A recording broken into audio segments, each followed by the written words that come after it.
about your team's mental readiness to come in and take care of business like you guys did tonight? Well, I think we've got a team that, for the most part is focused. There's always certain games in a 72 game season where that gets challenged. But I thought tonight, the way that we began the game and we continued to play that way, saw the ball move. And one of the biggest things was, us getting back in transition. And, we did a pretty good job of that, particularly early. And when we can do that, make people play against us in half court, that's obviously a big deal for us. Andy Larson, Salt Lake Tribune. Quinn, Mike and Rudy lead the NBA in plus minus. They had big plus minus numbers tonight. What is it about that combination of those two guys on the floor together that's led them to outscore opponents as much as they have? Well, it starts with the fact that they're both really good players.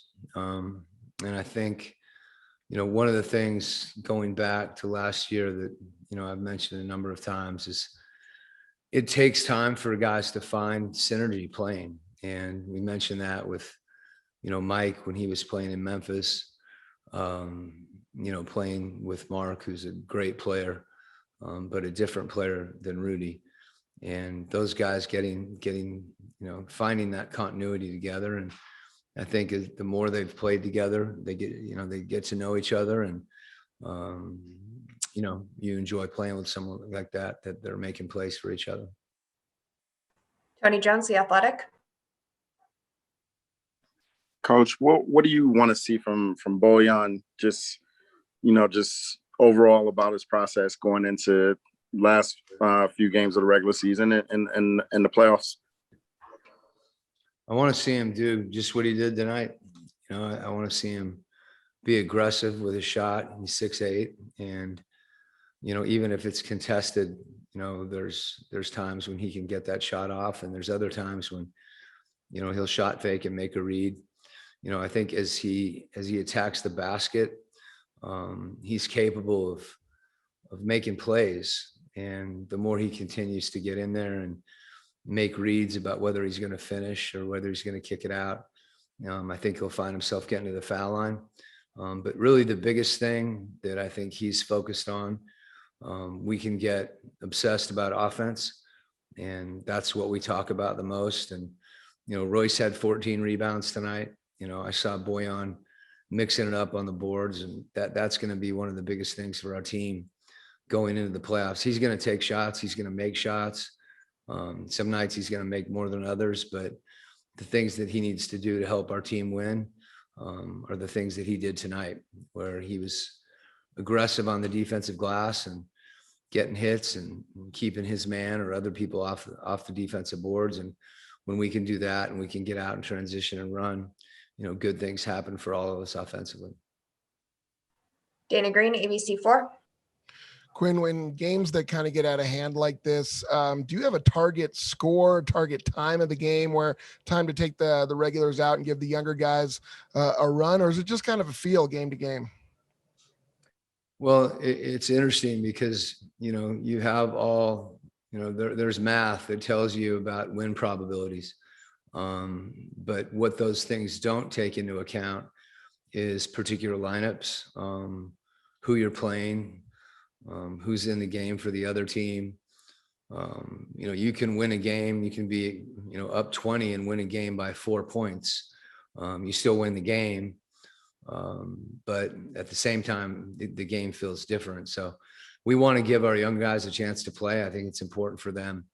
If we can get them some sort of continuity where they're playing more than just a few minutes at the end of the game, we want to do that. It's good for them from an experience standpoint.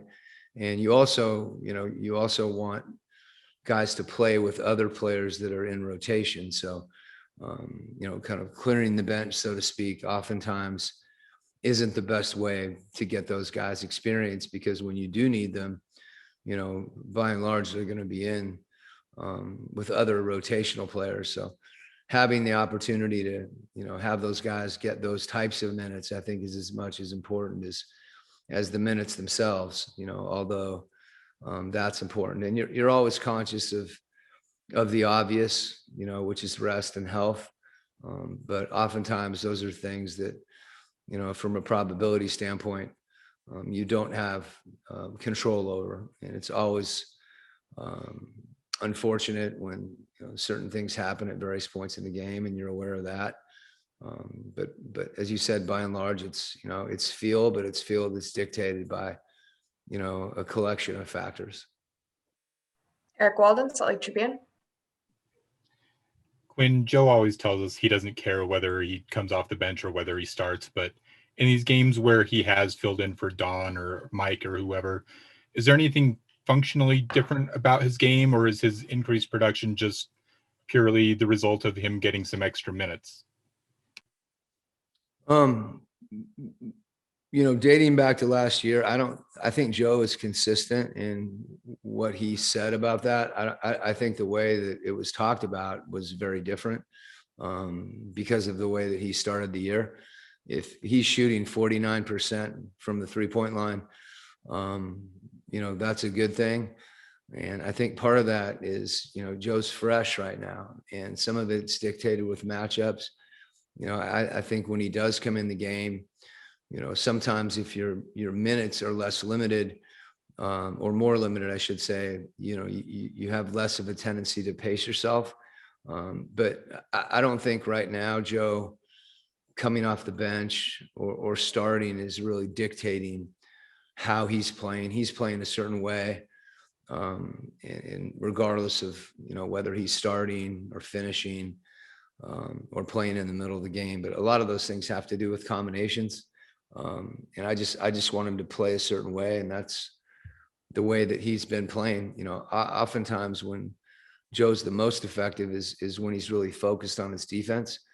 And there's been a lot of times, and he'll tell you more than anybody, where, people have been telling him to shoot, and it's easier said than done, because we're not out there, and, you don't have someone flying at you. But I think his aggressiveness shooting the ball has been consistent in either respect. But to your point, any time that, certain players are out, be it Donovan or Mike or, Fave, JC, who's out for a few games, that, guys feel that, and they understand that, oftentimes their productivity, they need to be more aggressive because those are shots. It just comes down to usage. But Joe can have a great game, and take 10 shots and have 8 assists. He can have a great game and, take 15 shots and have 4 assists. I think the thing that he's done the best is really he's been able to adjust to those situations, not just starting or coming off the bench. I think that's an oversimplification of the situation for Joe.